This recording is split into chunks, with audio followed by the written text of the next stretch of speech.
Bonjour à tous, j'espère que vous allez bien et que vos finances vont très bien. On se retrouve pour une nouvelle vidéo. Il y a eu beaucoup de changements récemment sur mes portefeuilles, donc c'est une vidéo pour faire le point. Vous le savez, sur cette chaîne, je documente mon parcours d'investisseur et donc c'est pour ça que je vous montre tout en toute transparence. Et donc là, j'ai eu de gros mouvements sur mes portefeuilles, donc c'est ce qu'on va voir aujourd'hui.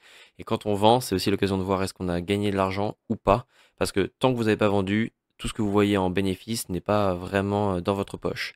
Là, ça a été le cas, j'ai fait le calcul. Alors voici un Excel, c'est un peu brut. Mais globalement, vous voyez en rouge les lignes qui ont été vendues et en vert le moment où je les ai achetées avec le détail du prix auquel je les ai achetées. Et donc là, vous voyez le total de gains tout en bas à droite. Nous avons obtenu 1549 euros de gains de plus-value après avoir vendu toutes ces positions. Donc c'est des positions que je le rappelle, que j'avais en portefeuille depuis environ un an et demi, un an et demi. Donc 1549 euros de gains validés après autant de temps, je pense que c'est un bon résultat. Mais on voit qu'il y a surtout une des lignes qui m'a fait gagner tout ça, c'est l'entreprise Oracle avec 881 euros de plus-value au moment de la vente. Alors bien sûr, j'ai retiré les frais de conversion, donc c'est aussi une alerte pour ceux qui n'ont pas encore commencé à investir. Essayez de prendre des actions ou des paniers d'actions en euros pour éviter de vous faire grignoter petit à petit vos plus-values. Il y a aussi les frais de transaction, j'ai rajouté ici, vous voyez les moins 1 euro, moins 3,9 €, etc. C'est des choses à prendre en compte et là, c'est toutes des transactions qui ont été faites dans le courtier de Giro. Alors pour ce qui est des ETF, vous voyez que c'est faible. C'est pour ça que je compte me concentrer principalement sur les ETF dans ce courtier. Vous le voyez, il y a beaucoup moins de lignes maintenant. Il y a principalement deux positions du S&P 500, donc les 500 plus grandes capitalisations boursières américaines. Il y a un autre ETF, le S&P 500 Top 20. Donc là, on va voir uniquement les 20 plus grosses entreprises américaines. Et donc là, forcément, pourquoi je fais ça? Parce que je souhaite maximiser l'exposition aux meilleures entreprises américaines. Alors, on va voir ce que ça donne. C'est un ETF qui est sorti il n'y a pas longtemps. On n'a pas beaucoup de recul. Il y a moins d'un an, je crois, de recul. Donc, il faut voir ce que ça donne. Je fais de l'expérience. Je vous documente tout ça, bien sûr. N'hésitez pas à vous abonner si vous voulez voir la suite, bien sûr. À côté de ça, c'est pas tout, parce que maintenant qu'on a validé ces gains, et ben moi, vous le savez, je vous ai montré récemment dans une vidéo mon objectif à très long terme avec des revenus passifs de 3 000 € par mois. Alors bien sûr, si on les atteint rapidement, on essaiera d'aller beaucoup plus haut, c'est l'objectif, et j'espère pouvoir vous montrer ça dans cette chaîne. Il faut atteindre les 720 000 € de cash investi. Là, pour l'instant, vous le voyez sur ce courtier, on est à 8 000 €. Sur mon PEA, que je vais tout de suite vous montrer, on est à environ 6 000 €. Vous voyez, on est à 6 846 € précisément. Et là, pareil, il y a eu des modifications. J'ai vendu mon panier d'actions MSCI World parce que pour moi, il est pas assez performant. Je vous avais montré déjà il y a longtemps les ETF que je voulais prendre.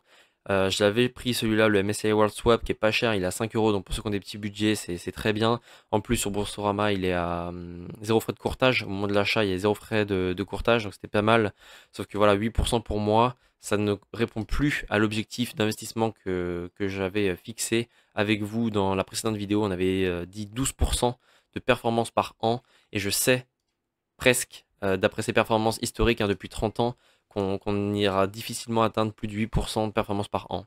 Donc je suis obligé de prendre des décisions plus osées, plus agressives. Et donc bah, là, vous voyez, j'ai du S&P 500, le Nasdaq 100, je l'ai enlevé aussi.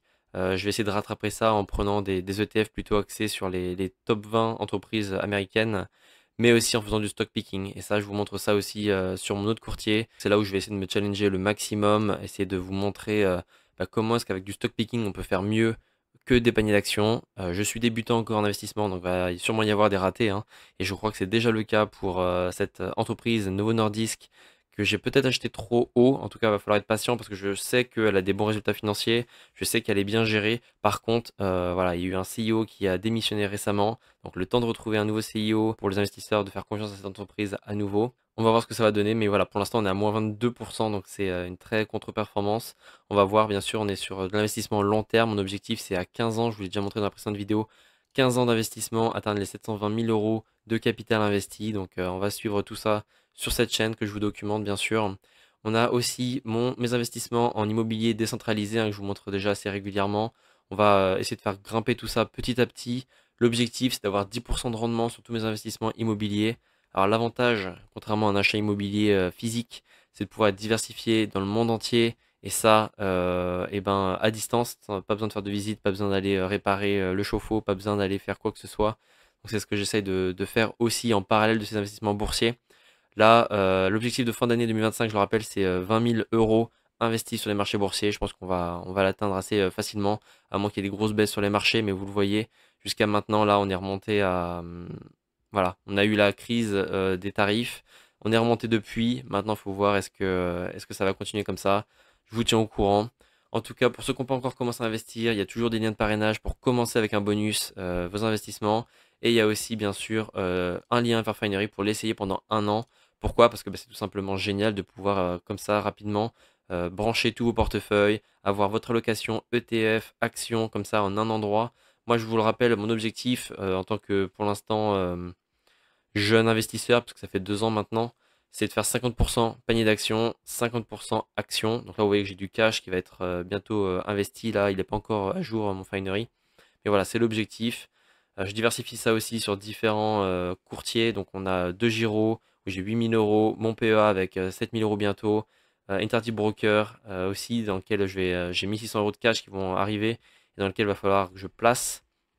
Je vous ai pas encore fait la vidéo où je vous montre comment je fais mon stock picking. Alors bien sûr c'est à mon niveau, hein, il y a peut-être beaucoup d'erreurs, mais voilà, pour l'instant j'ai 2 pages pour choisir. Donc j'en ai une pour les entreprises US et j'en ai une pour les entreprises européennes. Et donc bah, tout simplement c'est quoi? C'est les tickers branchés à Google Finance, vous voyez tout en haut. Je vais directement chercher sur l'API de Google Finance pour avoir le market cap, le prix actuel, le plus haut de la dernière année de l'entreprise. Ensuite, comparé au plus haut, je regarde est-ce qu'aujourd'hui le cours actuel est bien inférieur ou pas. Là, vous le voyez avec Google, si j'agrandis, vous voyez que son plus haut était assez loin de son cours aujourd'hui, on est à moins 17%. En plus, son price earning ratio est à 19. Donc, pour moi, c'est des choses qui sont positives, en tout cas pour rentrer. Alors après, ça suffit pas, hein. Là, on est que sur l'analyse technique. Maintenant, il faut aller voir l'entreprise, qu'est-ce qu'elle propose, c'est quoi sa vision long terme. Voilà, ça, c'est juste uniquement pour voir les opportunités. Typiquement, là, vous voyez que Microsoft, on est quasiment sur son plus haut historique, on le voit dans la courbe. On voit notamment que c'est en rouge ici, à moins 0,46% de ses plus hauts. Donc pour moi, c'est pas un bon point d'entrée. De plus, on a son ratio, price earning ratio qui est de 38. Donc on est en blanc. Donc c'est pas déconnant, mais c'est pas non plus une porte d'entrée. Donc voilà, c'est comme ça que je fais mon stock picking pour l'instant. Ça, c'est que la partie technique. Bien sûr, il y a la partie analyse fondamentale où j'ai beaucoup de progrès à faire. N'hésitez pas à me donner vos retours si vous avez des conseils d'amélioration, etc. Je fais la même chose pour ma watchlist des entreprises européennes. Mais voilà, pour l'instant, il n'y a pas non plus tant de points d'entrée que ça. J'ai repris des positions dans SML, j'en ai pris 2 de plus parce qu'on est assez loin de ses plus hauts. Le PE ratio est un peu est correct, on va dire.